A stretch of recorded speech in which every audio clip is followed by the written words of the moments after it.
Hello, this is the Farming Today This Week podcast with me, Kaz Graham. This week, ripples from conflict in the Middle East are felt in UK ports. The fishing industry is asking the government for help with fuel costs. If the price rises to a point where it's no longer economical for a boat to go to sea, that vessel's going to be tied up. Warnings that animal welfare is at risk on some Scottish islands because of widespread disruption to ferry services. People are running out of here.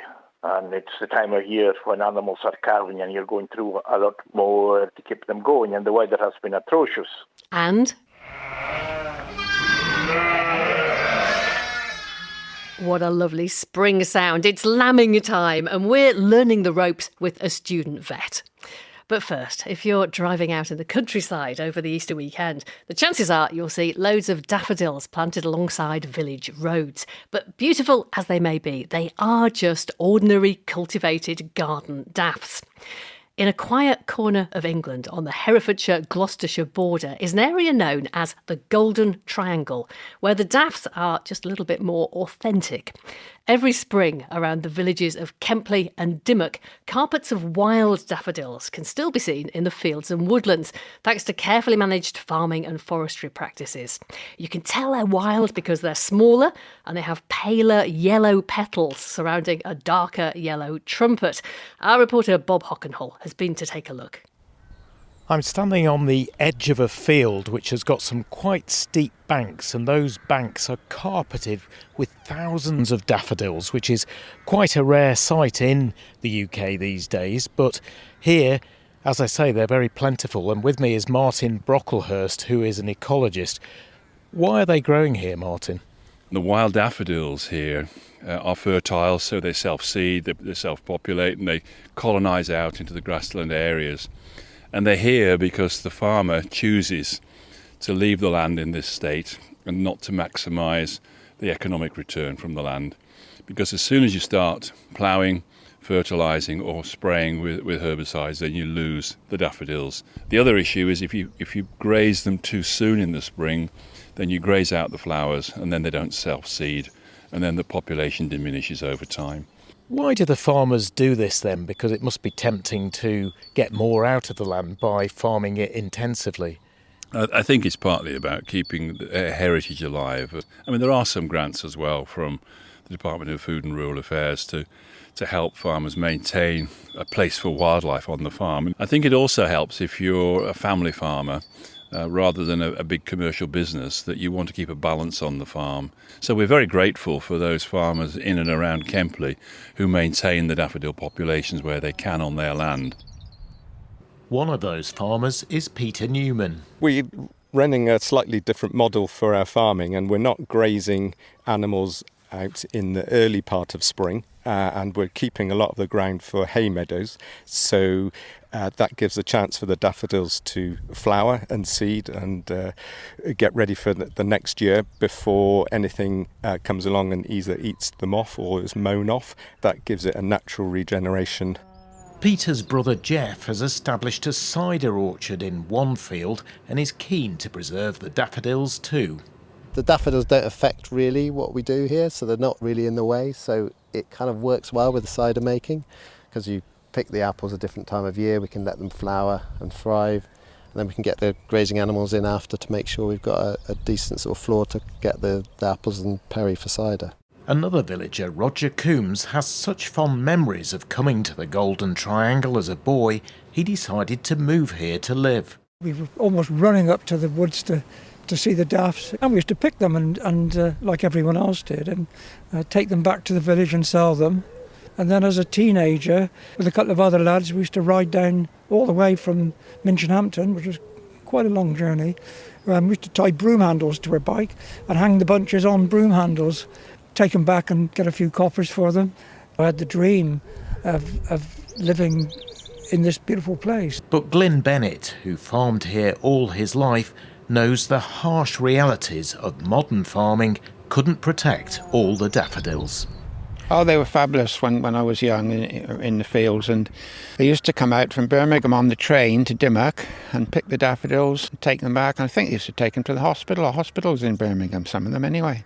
Yes, we've ploughed up quite a lot of fields on the farm over the years, and once, two or three times, and the daffodils disappear actually on the field. They're still in the hedgerows. We've got hardly any action on the fields now. The only fields are the ones that have got the preservation orders on them, which we don't have on our farm. Do you think they'll ever come back in the quantities that they were? No, not on modern farming practices, intensive farming practices, I should say. Yes, they won't come back there, I'm afraid. No. Well, that's Glyn Bennett with our reporter Bob Hockenhull. Now, we know livestock emit greenhouse gases, but we also know that the volume of gas is affected by what that livestock eats. A new government-funded study has investigated upland sheep grazing systems to see if some forage or vegetation produces lower emissions. Well, we've been looking into sheep farming this week on Farming Today, so we sent our reporter Sarah Falkingham to a wet and windy Wensleydale to find out more. I've just come to a little village outside Leyburn in the Yorkshire Dales National Park, and I'm with Adrian Thorntonberry, a farmer. We're in his pickup and we're heading up onto the moorland. Are you sorting the early lambers out? Yeah, fetching some back down and messing about and doing. Perfect lambing weather. It's sideways, isn't it? We've come up onto a moorland top here under Pen Hill, and it's raining, and they're gathering sheep all around us. Adrian, you wanted to do this project looking at how the forage that the Swaledales eat affects their CO2 emissions. How did you first of all go about the project? We had to put in a bid to innovate to support the cost of doing the measurements of the sheep, because there's only one specialist trailer in the whole country to do these measurements. So we used the two different breeds, the Texel cross and the Swaledales, the native breed, to see whether there was difference between the two breeds on the respective forage types, to see whether there was any difference in greenhouse gas emissions from the native breed on the unimproved land compared with the Texel. I'm going to bring in Ellie Rayner here from the Game and Wildlife Conservation Trust, because you pulled the whole project together and you're an ecologist. How do you measure a sheep's emission? So we use three different field types. We use modified grassland, which is dominated by rye and clover. Then we used a species-rich grassland, which has had no chemical input for at least 30 years. And then we used a moorland habitat, which had heather, sphagnum moss, bilberry. And then I went about doing forage surveys for each of these fields. So I used a quadrat and I did 30 samples across the different field types and identified the species that the sheep might be eating. Your sheep, you get them into this little chambers are called portable accumulation chambers, and they were supplied by the Scottish Rural College. And you put the sheep in there. Each sheep goes in for 50 minutes, and on this wagon there is 12 chambers, so you do it in different instalments of 12 sheep. And then there's a probe in there, and that takes emissions every 20 seconds to measure the methane and CO2, and it goes to this little device, and then they can analyse it. Is this what they're breathing out, or what they're coming out the other end? It's what they're farting and what they're burping, but it's mainly the burping end that is the most interest for the project. And what did you find then? We found that Swaledale sheep produce less CO2 on moorland habitats. By how much? 14% less CO2 from the moorland habitat, taking into account the weight difference.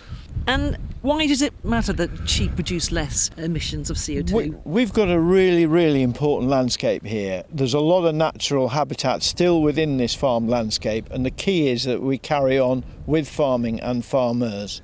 We need to find a means to replace the loss of subsidy that we've had. Without that, the future of hill farming is very, very bleak, and we will lose people from the hills, and once they've gone, they're not coming back. So is it a case of labelling the lamb as in lower emissions, or is it about offsetting what business does through, how you practice your work? Well, the corporate social responsibility agenda is all about trying to do things that are better for the planet. And I believe that Swaledale sheep, and this study supports that, using the protein from them is probably a better way, a better protein than something that's produced off a more intensive type farming system. So we've got to have something where somebody will say, right, we need to support this because it's environmentally good and it's producing multiple benefits for society and for the farming community. Adrian Thornton-Berry in the Yorkshire Dales. Now, we are well into the swing of lambing season, with nearly 15 million breeding ewes, most having twins and some giving birth to triplets. It is a big job getting all of these lambs safely delivered. Many sheep farmers recruit help, sometimes family or vet students, and sometimes just people who are interested and want to learn. They'll often be matched up through something called the Lambing List, which is an online site set up by the National Sheep Association. Sally Challoner met up with one farmer in Wales who successfully recruited a first-year vet student. And then what's the other thing we need to check, Anna? Well, check the ewe's teats now for any mastitis. But she seems to be good, so Got plenty of milk. Gwyn Johnson is the fourth generation at Maesbach Farm near Pontypridd in South Wales. He has 500 ewes to lamb and enjoys teaching the helpers he recruits through the Lambing List. I always advertise that I'm not necessarily looking for people who've got masses of experience. Because you can teach that. Yeah, because I quite like teaching the students if they're keen to learn. They get quite a well-rounded experience when they come here. So like Anna now, hopefully by the end of her time with us, she'll be able to lamb ewes very confidently, whether they're backwards mixed up or all that. Catch ewes confidently, ring lambs, tube lambs, milk ewes, tag. Basically, I think that's the majority of it, really. So, well, let's meet your student, Anna. Anna Brooks. I'm from Pontypridd as well, and I've just finished my first year at vet school at the University of Nottingham. So you've been here 2 days so far? I think my third day. Third day. So what have you done so far? Well, pretty much everything already. A lot of move-in sheep, so that's been good to gain some animal handling experience. Been ringing lambs, tube feeding. Talk me through ringing, just for people that don't know. Oh, so we've been castrating and tail docking, just with the little rubber bands. Had a couple of days old. Yeah, they have to be under a week.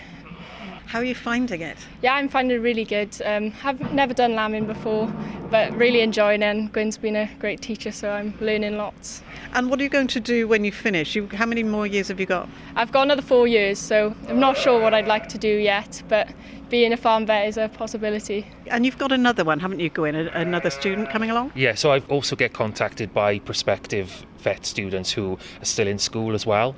Obviously, because they're still in school, they can only really limit their time to sort of weekends and just a few hours on a weekend just to get a little bit of experience. And I'm quite open to that because I think everyone's got to start somewhere and get experience somehow, haven't they, really? It's going to look great on their CV as well, isn't it? Yeah, exactly, yeah. Do you do it every year, the lambing list? We do, yeah, we do it every year. What else would you do, I suppose? I think the good thing with a lambing list is you are targeting your audience more so. You could put an advert locally, maybe in the press or on Facebook even, I've seen people do, and I think you just get any Tom, Dick and Harry just apply in. And I also do think that maybe people don't realise that we are a business and we are a commercial enterprise, and maybe people just apply just to think that it might just be a little bit of a jolly. Anna, to be fair, is really, really mucked in and really, really got on with the job. And have you done any overnights or anything like that yet? No overnights yet, so I just live down the road, so I come down in the morning, I'll leave in the evening then. And do you know how many you've delivered so far? Oh, I'm not sure, I haven't kept count, but quite a lot. Gwyn's letting me do the majority of them, and then if I need any help I can just ask him and he'll help me.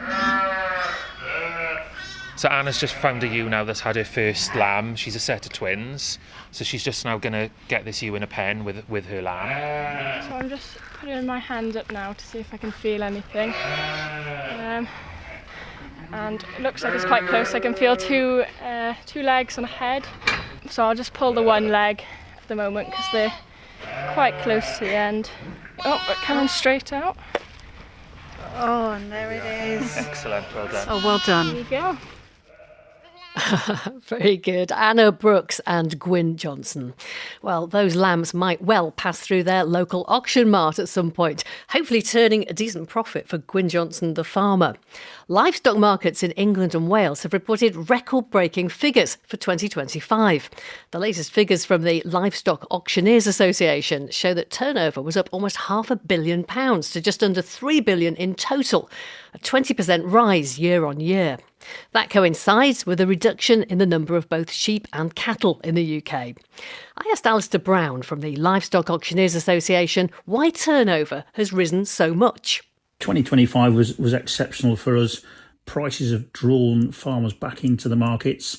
Easter and the festival of Eid, lifting the prices tremendously amount in the last month for old season and new lambs. So that's also drawing people back into the markets. And is this a result of the reduction in the size of the national flock and the national herd of cattle? There are simply fewer animals around. I think there's a lot more people eating lamb, and it's been exported a great deal more than what we've been doing over the past 10 years or so. I think that's reflecting in the actual demand of it. But generally, yes, if there's less about, it's a simple supply and demand case that's lifted the prices. Yeah, we regularly report on this programme about the pressures that farmers are facing through increased costs, things like feed, fertiliser and particularly at the moment fuel. But these figures seem to suggest that there is plenty of confidence in the industry, certainly in the livestock industry. There seems to be a fantastic amount of promise and towards the future. It seems really, really good. Even though all these prices of fuel and everything else, feed and fertiliser, are going up through the roof, there still seems to be a massive amount of confidence in the sheep job. This is the second or maybe third even, you can tell me, year of high demand and high prices. Are they set to stay, or do you think this is a bubble that is going to burst? Just let me clean my crystal ball. I believe that it's going to stay. We can see ourselves, a population growing in just the UK, never mind around the world. So, there's no reason why there shouldn't be any less demand for what we've got. Well, it probably depends on price, doesn't it? I mean, these high prices are great news for farmers, but perhaps bad news for shoppers. We are seeing higher prices in the shops for red meat. I think we've been saying this for 3 or 4 years, that it won't get to such and such a price, but it seems to be year on year increasing the prices, and there's none of it left in the fridges at the abattoirs. There's none left on the shelves. It seems somebody seems to be eating it, however dear it gets.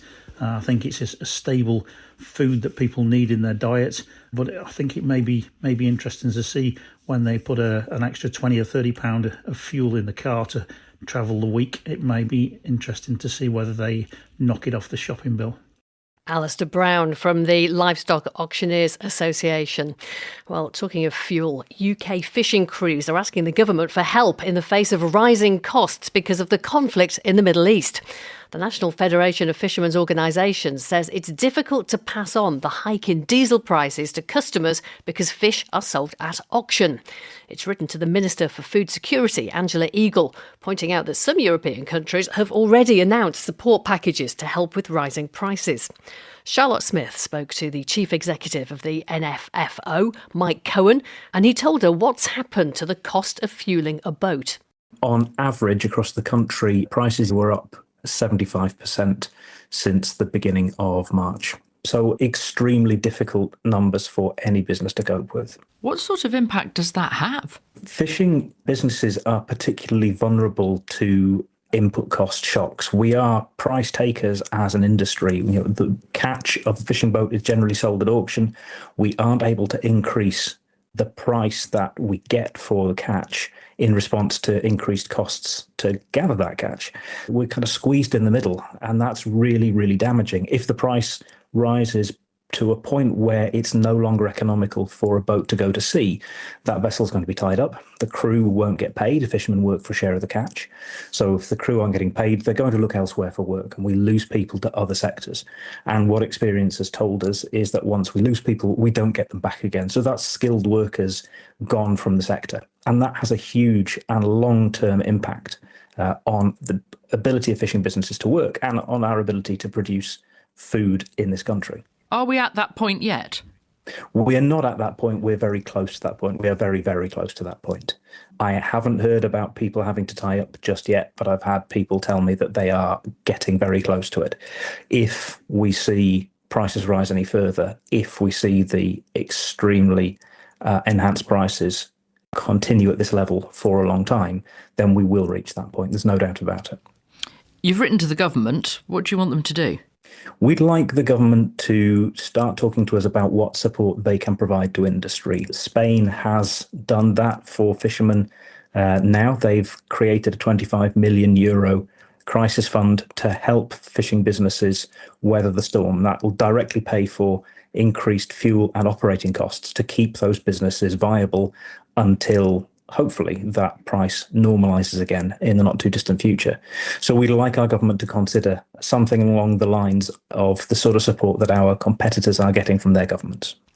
The government, though, might say, look, there are lots of industries that are suffering because of the price of fuel going up. Farmers, for instance, are saying that with the price of fuel and fertiliser, they too are in trouble.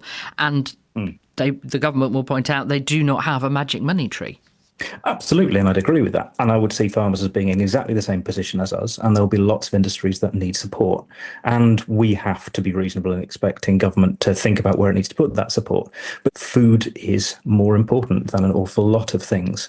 And our ability to produce food, not just to import it, is something that I think we should really be focusing on more and more as the fragility of global trade is highlighted by this situation. Mike Cohen of the National Federation of Fishermen's Organisations. There's concern that animal welfare may be at risk on some Scottish islands because of widespread disruption to ferry services. 8 ferries serving islands on the west coast of Scotland were out of service earlier this week, either due to faults or scheduled maintenance, with CalMac, Caledonian McBrain, the government-owned company that runs them, describing the situation as critical, with almost every island affected. NFU Scotland says there's a risk that vital supplies like feed and fertiliser won't get to crofts and farms when they're most needed. Well, we thought we would take a look at how one island is being affected by this ferry crisis, the Isle of Barra. It's at the southernmost end of the Outer Hebrides, has stunning beaches, crofting and fishing businesses, a population of around 1,200 people, and it relies on its ferries. Donald Joseph is a crofter and haulier. He's based on Barra and his lorry delivers fodder for livestock there. I asked him how the ferry services there are affected. Oh, it's near impossible at the moment. We don't have a ferry. Now we've been sent up to Uigam Sky, which is a 3.5-hour, 4-hour journey to another island north of us, and then you've got to go from there to the central belt of wherever you're going, which is another, in a truck it's 7 hours, and you need 2 drivers because your working time directive does not allow you to do that. It's taking us twice as long to get there and double the cost, and especially just now with fuel prices going through the roof. So it's having huge implications on businesses on the island and on crofters that are running out of foodstuffs. And we've had a bad winter with weather anyway. And on top of what's happening, it'll put crofters out of business. I know that you bring hay onto the island. Tell me, how are current feedstocks? Is there enough hay to keep crofters going? Not really. No, people are running out of hay. And it's the time of year when animals are calving and you're going through a lot more fodder to keep them going. And the weather has been atrocious. And that doesn't help matters. We just can't get onto the island. And at costing an extra 80% to what it should be. And people just can't afford to pay that. And have you been in touch with CalMac? What do they say? You get the usual from CalMac, we're doing your best. But their best is not good enough. No, we need a ferry of our own. You know, NFU Scotland has raised concerns that this could turn into an animal welfare situation. I know that you're a crofter as well. Do you think that is possible? Is that going to happen? Oh, that could very well happen if it's not rectified sooner rather than later. We're heavily dependent on getting fodder onto the island, and a lot of that fodder comes from Stirling. But it's the cost implication now on trying to get it onto the island. Shops, they're struggling to get vital supplies onto the island. Medical supplies are struggling to get onto the island. It's affecting everyone living on the island one way or another. That's Donald Joseph. Well, we approached CalMac Ferries and they told us that they're working towards restoring what they call a level of normality to services to the Outer Hebrides by the middle of this coming week. And Scotland's Transport Secretary Fiona Hislop told us that their priority is to ensure minimum disruption and to restore services as quickly as possible. And she also advises people travelling in the coming days to check with their operators to understand any impacts. And that's all from us for today. I'm Kaz Graham. The producer is Beatrice Fenton. And Farming Today this week is a BBC Audio Bristol production.